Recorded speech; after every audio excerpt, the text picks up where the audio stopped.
Криминалдык чүрөгө мен эч кандай тиешем жок. Мурунда болгон эмес, азыр дагы жок.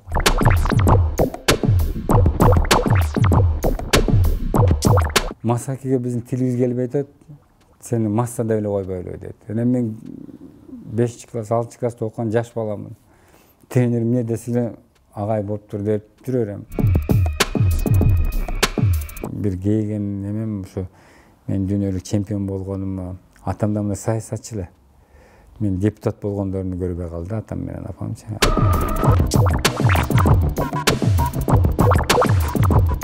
Айтат, атасынан баласы өтөт дегенде, азыр Япония мамлекетинин Токио шаарында Кокушкан университетинде 3-курста окуйт.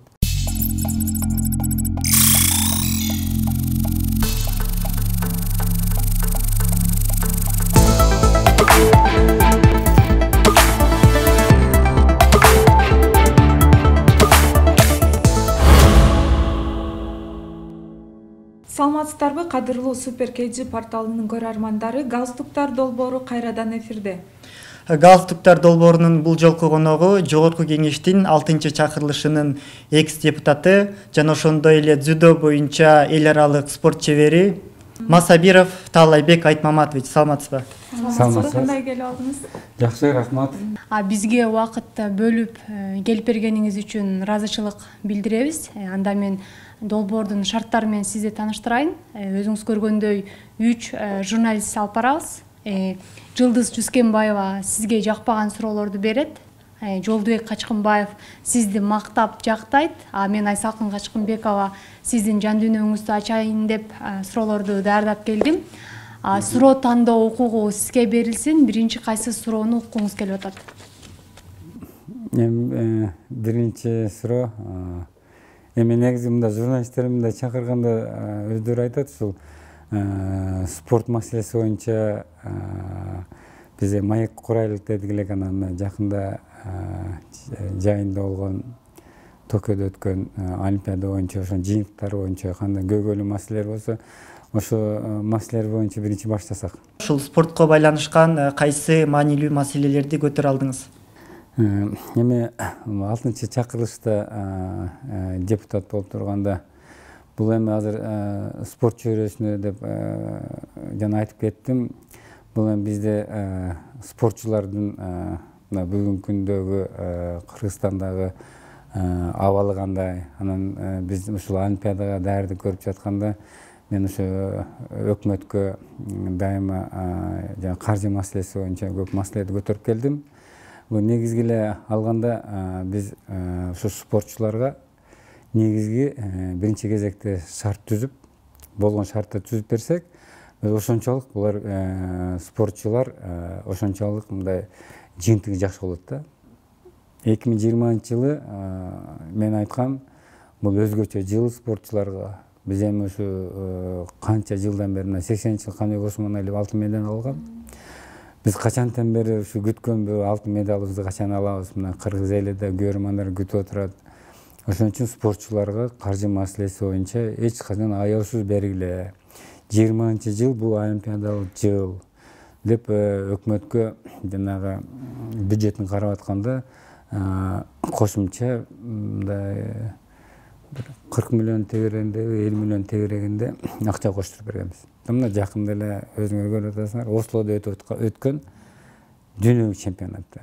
Мына биз алтындай 3 кызыбыз.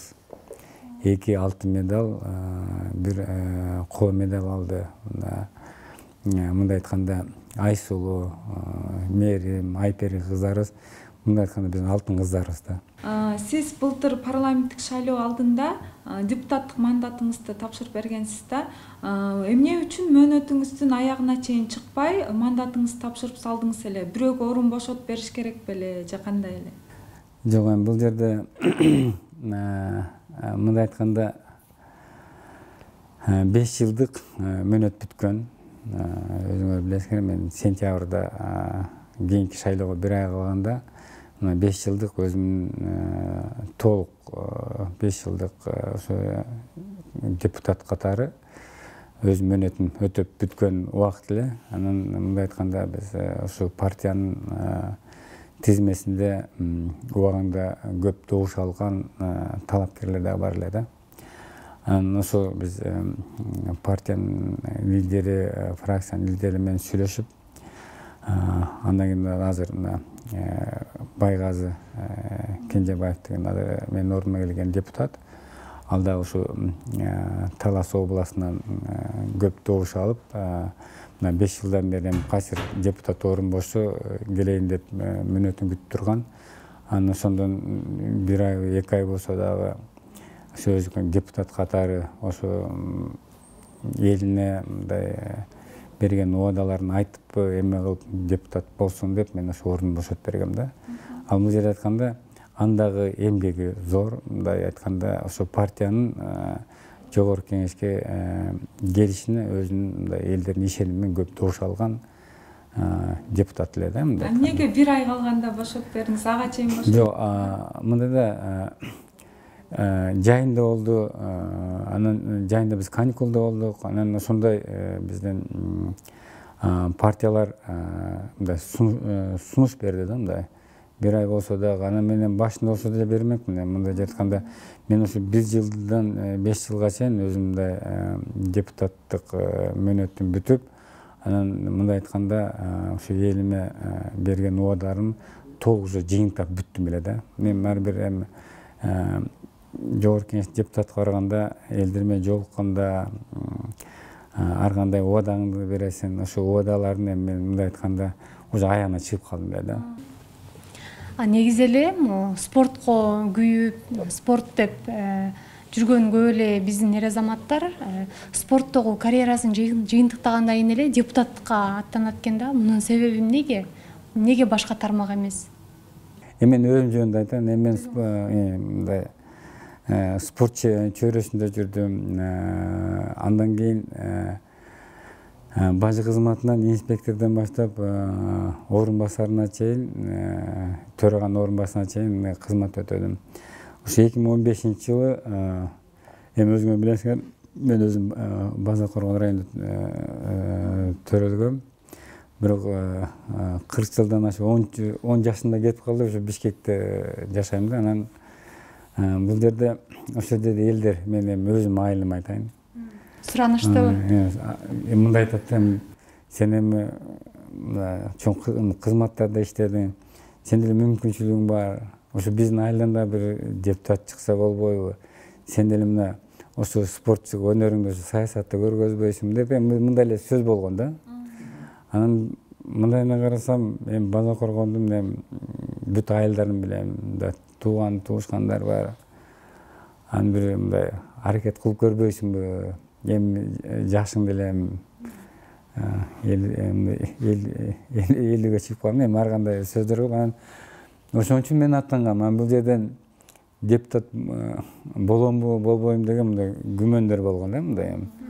Анан ошо Кыргызстан саясий партиясы менен ат салышып, анан ошо жерде область боюнча 3-чү орунду алгам да, мындай добуш алыш боюнча. Анан эми Кудайдын буйруган экен, 5 жылдык өзүм депутаттык мөөнөтүмдү аткарып, анан ошондон ушул элдердин көйгөйлүү маселесин билип, айылдарга барып, аралашып, анан жакшы көп ушундай көйгөйлүү маселелерин чечкени үлгүрдүм да, мындайча айтканда. Кийинки суроо менде болсо, бажы кызматынын мурдагы орун басары Райымбек Матраимов менен бирге түз иштешкем деп айтканыңыз бар. Азыр коомчулукта ал адамды тааныбаганы деле, тааныганы деле түрдүү кептерди айтып жатат. Жада калса жогорку кеңеште дагы ушу Матраимовду кайсы бир кызматка даярдаш керек, же болбосо анын кеңешин алыш керек деген кептер айтылууда. Буга сиздин пикириңиз кандай? Ал кандай жетекчи эле, муну жакындан тааныган адамдын баягы өз оозунан уксак? Эми мен жогорку кеңеште бир 2 жолу бул боюнча мен маек бергем. Ушул бажы тармагында иштеген катары. Биринчи маегим бул кайсы учурларда иштегенсиз, кандай жумуштарды алып барган деп. Мен бажы кызматында жумушка киргенде бул ош башчысында орун басар болуп иштеген. Мен бир жерде түндүк башчысынын башында начальник болгом да. Ошондо эми биз жанагы бажы кызматында жанагы жыйындарга, коллегаларда мындай жолугушуп дайыма ошондо билчүбүз. Анан мен орун басар болгондо бажы кызматынын начальниги болгон. Ал жерде ал убакта ошо бажы кызматында биринчи кезекте биздин жана бюджеттин толтурушу боюнча ар бир ошо бажчылардын түштүк бажы, северный, манасы менен биз биринчи кезекте биздин бюджеттин ушул жанагы акчалай толтурушу да бюджеттин. Ошо боюнча мен билишим боюнча баардык ушу таможня ушу Ош башчылыгы, Жалал Абад болобу, бул жактан Нарын башчылыгы биз дайыма мен иштеп турганда дайыма план бюджетке толтуруп турган да. Ал кандай жетекчилер? Эми ошол мен иштеп турганда Ош башчынын жетекчиси болуп иштеген да. Андан кийин мен 2015-жылы мен кызматтан кетип жогорку кеңешке кеттим. Ошол мен иштеп турган кезде 2015-жылга чейин жетекчи болуп жүргөн. Мен түштө бизге жетекчи катары мен 2015-2014 жыл боюнча мен айтайм, мен иштеген убактарда дайыма ошо билбейм, мындай айтканда ошо бажы жетекчилери планга чыкпай калды деген болгон эмес да. Мен анда орун басар элем. Орун басар болуп турганда ошону мен билчүмүн да. Биз эми жана коллеги эмелерди бу жерде жанагы архивден чыгарып караса болот да. Ошол убактарда эми азыркы азыр көрүп атасыңар жанагы коронавирус пандемия менен Кытайдан жүктөр токтолуп азыр ушундай жүктөр келбей жана бюджеттин толтурулбай калгандардын себептери көп да азырчы. Ал убактарда анда бажы союзуна кирген эмес убак эле анда 2015-жылы августтан баштап кирдик да. Анда мындай эме жок эле да. Сизди айрымдар Крим чөйрөсүнө байланыштырып, Рустбек Ахматбаев менен дагы байланышы бар деп айтып жүрөт да. Ал тургай масса деген кайманаатыңыз дагы бар да. Бул кайманааттын жаралышы тууралуу айтып бересизби? Рахмат, рахмат сурооңузга. Бул 1977-78-жылы спорт интернатка келип жанагы окууга тапшыргам да. Анда Кыргызстанда эң жалгыз спорттук интернат бар эле да. Надежда Константиновна Крупская атындагы. Ал жерде мен дзюдо тармагына келип ошол жака конкурстан өтүп дзюдого күрөш боюнча сектордо өтүп ошол жерде окугам. Биринчи жылы окуп атканда азыр мына Кулубаев Турат Бакашев деген мен машыктыруучум бар. Азыр 65 чыгып калган мен биринчи тренерим. Касымбек Кайбылда деген Акталадан ал биринчи тренерим ошол, Кулубаев Турат Бакашев экинчи тренерим. Мени түз машыктырган спорт интернатта. Анан дзюдо күрөшү бул мындайча айтканда Япониядан келген спорттун түрү. Аны ошол мен келгенде эле жакшы күрөшчүмүн, шамдагай болуп эме санан сен ошол япониялык атлеттерге окшоп күрөш, сенин атыңы Масаки коелу дейт. Масаки деген бул эми Япониянын аты да, фамилиясы аты болот. Анан кичине убакыт өтпөй эле Масакиге биздин тилибиз келбей атат, сени масса деп эле койбойлу дейт. Мен 5 класс, 6 класста окуган жаш баламын. Тренерим эмне десе эле агай болуптур деп жүрөрөм. Анан ошол балдар өзү мени кыскача кылып туруп масса деп койду. Бирок негизги мен биринчи атым Кайрат да. Бул боюнча да айтып берсем болот. Мен келип азыр айлыгы бар талай десе тааныбайт. Эми азыр депутат катары таанып калды. Айлыгы барсам бир гана Кайрат дейт. Туугандарым баары Кайрат дейт. Эмне себеп дегенде мен төрөлгөндө мен апамдай айтканда досу эми курбулашы. Анын баласы дагы аты Талай. Анан мына сен мен баламдын атын коюп алдың деп апам айтканда мен чоң атам ал көрүп туруп мени көрүп мындай тынчсыздабай жатканын көрүп, бул кайраттуу бала болсун, аты Кайрат деп коет. А менин атым ошойдон Кайрат болот. Анан мындай айтканда, мен 5-6 класска чейин эч качан эч жака барган эмесмин, учкан эмесмин, эми айылда эле жүрөсүң да. 6 класска чейин мен метрикамды ачкан эмесмин да. Анан спорт интернатка барып туруп, мен атың ким десе Кайрат дейм. Жок, сен Кайрат эмес экенсиң, метрикиңди талай деп жүрбөй десе. Жок, мен Кайрат деп жүрөм. Анан ошойдон талай болуп калгам да. Мына ушундай эмелери бар да, өзүнүн.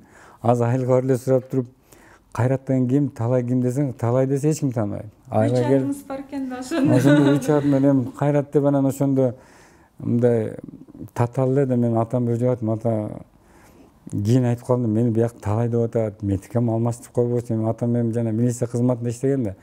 Бул мыйзамсыз деген бир мындай түшүнүк менен талай менен жүрүүчү көнүп калат деп койгон да. Анан мен ошойдон талай болуп калгам мен. Крим чөйрөсүнө аралашкан дегенге кандай комментарий бересиз? Рысбек Ахматбаев менен байланышы бар деген. Мурунда болгон эмес, азыр дагы жок. Мен өзүмдүн жолумда спортчу катары, саясатчы катары, ар бир өзүнүн жолун тандайт да. Мен саясат катары жолум тандануу, депутат катары. Ошон үчүн мен элим жериме кызмат кылайын деп 5 жылда жасаган жумуштарымды эл өзү баалап атты. Сиз айткан маектериңизде бар, спортко келиш үчүн апамды алдагам депчи. Анан бирок кийин мен ийгилик жаратканда апам ошол ийгиликтеримди көрбөй калды депчи. Анан апаңыздын мүнөзү, апаңыз жөнүндө айтып бербейсизби? Мен апам мындай айтканда, биздин мындай үй бүлөбүздө апабыздын бүт баарыбыз коркчубуз да. Апа ушундай бекем кармача да. Мен жаш кезимде, мына 1977 жылдарды ой кой кайтарган мага туш келчү да. Калган агаларым менден чоң, калгандары кичүү. Ушу пахта термеги дагы мен. Анда бир убактарда тамеки кеп калбады эле. Тамеки саймай мындай тизиди сайган ал дагы мага. Койду кайтарган мен, уй кайтарган мен, бүт мен башыма моюнда. Ушу ойлочумун, ушу кантип ушу эмеден кутулам деп, пахта терген, кой тергенден эме. Анан мен тайжегем жашайт ошо жерде, Кунту айылынан болот, Кировкадан.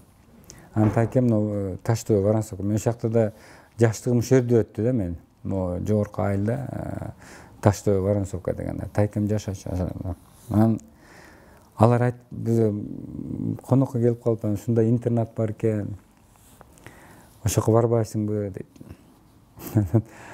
Ушу ойлодум, ушу менин эмем окшойт, ушу жактан ушу пахта эмеден кутулам да. Анан алар майындабы келип кетишет.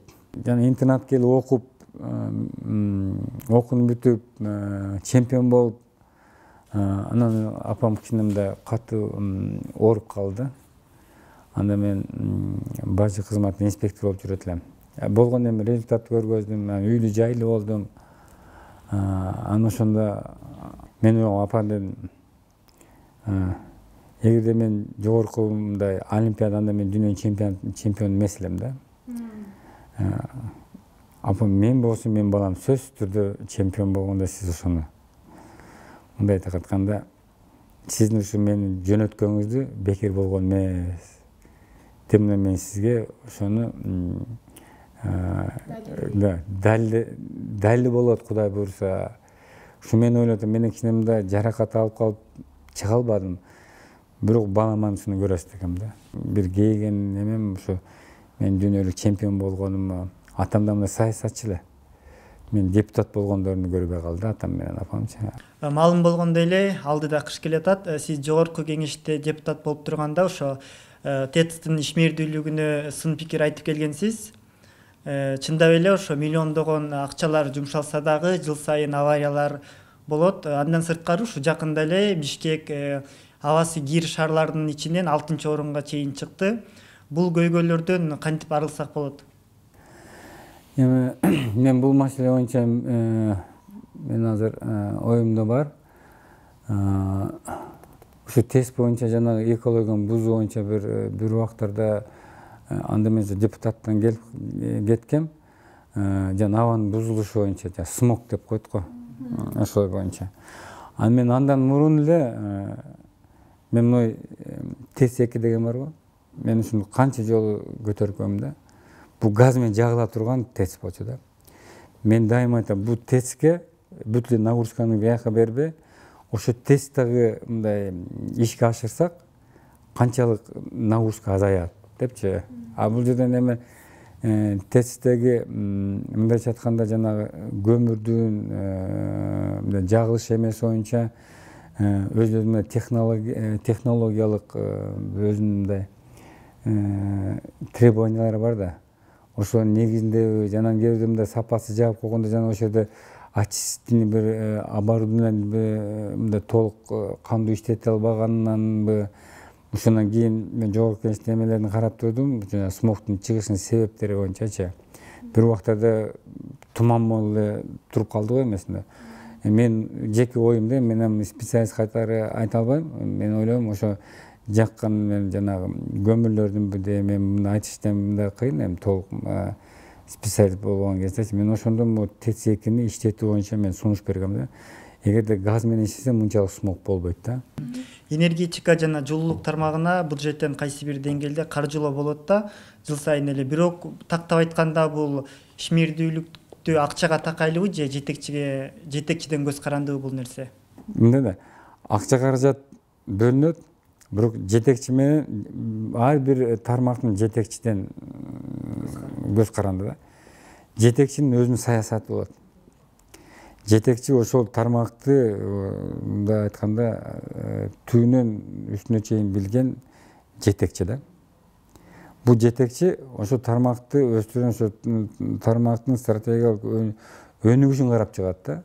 Ангерде ошону өнүктүрөм десе акча каражат жетпейт. Ошо акча каражатты туура негиздүү колдонсо, дайым ошол тармакта өсүш болот. Саясатчыларды бир партиядан бир партияга өтөт деп сындашат го, принциптери жок депчи. Анан сиз дагы былтыр башка партия менен, быйыл башка партия менен шайлоого аттанып атыпсыз. Бул боюнча эмне айта аласыз? Жок, негизи мындай да. Эми жана да айтып кеттим, шайлоо боюнча жеке өзүм боюнча мындай интервью бербей турайын. Эми былтыр 15 жыл Кыргызстан саясий партиясы менен баргам. 15-20 жылдары бир эле партия менен. Эми жана саясатчылардын, эми ар бир саясатчы өзүнүн оюн айтаттыр. Кээ бирде башка партияга кеткен негизги себеби бул ошол саясаттын, саясий партиянын өзүнүн ар бирөөнүн программасы болот. Бир алда койгон бир максаттары болот. Эгерде саясат катары ошол партиянын мындайча айтканда бир эмеси болсо, алда койгон максаттарыбыз. Эгерде жеке өзү ушул партияны жактырып, ушул партия менен барам, ушул болгон программа ишке ашырам, өзүм мындайча айтканда салымын кошом деп саясат катары барышым мүмкүн. Бул мындай жеке. Бирок ар бир саясатчынын ою ар кандай да. Бирок мен негизи өзүм айтып атам да. Сиздин үй бүлөңүз жөнүндө кеп калалы, үй бүлөңүз, жубайыңыз, анан балдарыңыз жөнүндө айтып бериңиз. Балдарыңыз эмне менен алектенет? Ошолор тууралуу. Мен үй бүлөм Акылай, мен жубайым. Ал 4 балам бар, 2 уул, 2 кыз. Жубайым болсо үйдө балдарды мындай тарбиялоо үйдө, андан тышкарынан өйүнчө жана келинчек деген студия ачып алган. Мындайча айтканда келинчектердин жаңы келин болуп келгендер тамак аштарды боюнча ушундай студиясы бар да. Көбүнчө ошо тамак аш, анан жана булочка, торт, ошолорду үйрөтө турган ошондой бир эмеси бар, хоббиси бар. Ошо менен өзү ошо менен машыгат, бош убакыттарында.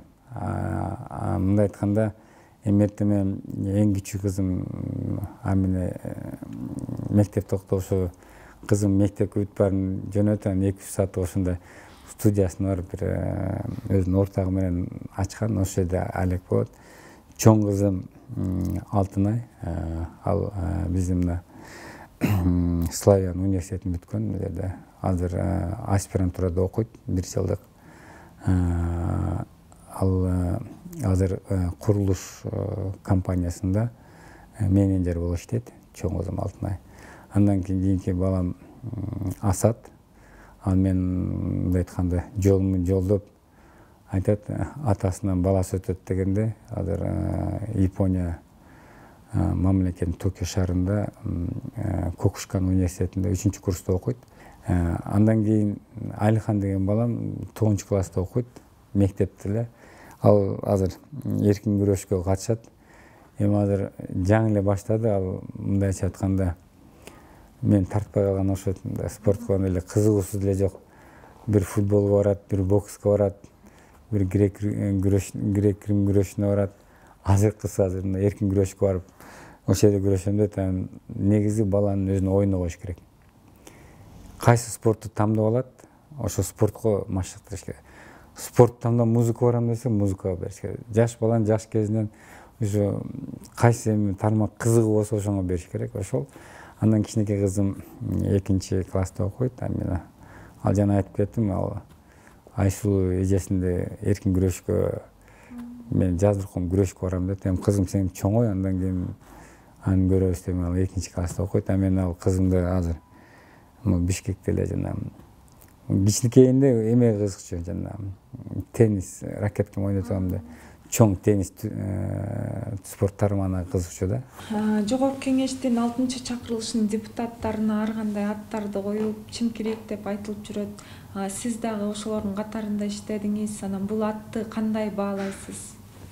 Эми элди ошондой ат койгонун биз мындай туура эмес койдуңар, биз иштеп атабыз деп мен мындай эме айта албайм. Бирок өзү депутаттар эле көп жерлерде жакшы иштеди деген менин коллегаларым да бар. Мен эми экс болуп мен кетип калсам эле, мен эле сиз айтканда атын чакырышын депутат болдум да. Бирок депутаттын негизги өзүнүн жашаган жумуштарын эле эми жакшы иштеди деген баа берет элем. Мен 1 жыл иштебей калдым да. Мен 5 жыл иштедим. 5 жылда алар 1 жыл иштешти. 1 жылда мындай конституциялык мыйзамдарды кабыл алды. Илгери көп мыйзамдарды кабыл алып, ошо бүгүнкү күндө элге өтүп аткан жана мыйзамдарды кабыл алып берди. Бул жерден чемпиондук деген бул азыр ат кала берет бул. Туурабы? Эми анан ар бирөө келип сен да чимкирик десе, мен айтам да, мен жашаган жумуштарым мындай. Эми ал жалпы эле айтып койду, силер чимкирикте бул мыйзам алган, туура эмес алгансыңар деп бир эмени бир айтып коет. Ошо менен калып кала берет. Ар бир мындай бир эмени айтып койсоң, ал кийинкиде айтып берет, сен 6-чакырышына сен ушуну ат койбодуңбу эле деп коет да. Бирок эми билем мындай коомчулукта депутат десе мындай тез көрүнүш кылып калган да, үчүн дегенде. Ошол терс көрүнүш эмнеден улам пайда болду деп ойлойсуз? Эми бул үнчү саясат да. Ушул 5 жыл аралыгында элдин үмүтүн акталдым деп ойлойсузбу сиз? Сизге болгон үмүттү? Депутат өзү жасаган жумушунан кийин калтырган изи жакшы болуш керек да. Калтырган изи эмес, мындай эгерде мен азыр айлык өзүмдө жасаган жанагы социалдык суроолор боюнча мектеп, бала бакча, жол, андан башка жана фаптар куруу боюнча, андан кийин жанагы бизде көпчү жанагы трансформатор, жана электр түйчүктөр эмеде барган эмелер бар го. Анан жаңы комуштар бар да. Ошол жерге мындай деңгээлдүү шарттар түзүп берүү, анан трансформациялоо жерлер боюнча маселе да. Ошо кайрылгандар боюнча бир мен 80% аткарып бердим десем жаңылбайт болчумун. Эми 100% деп айта албайм. 70-тен 80%га чейин. Эми 5 жыл деген мындай айтканда көп эле маселеди айларга жасап берген үлгүрдүм да. Биздин студияга келген ар бир конок өзүнүн бир сырын же бир өнөрүн көрсөтүп бериш керек. Аны сизден дагы талап кылабыз.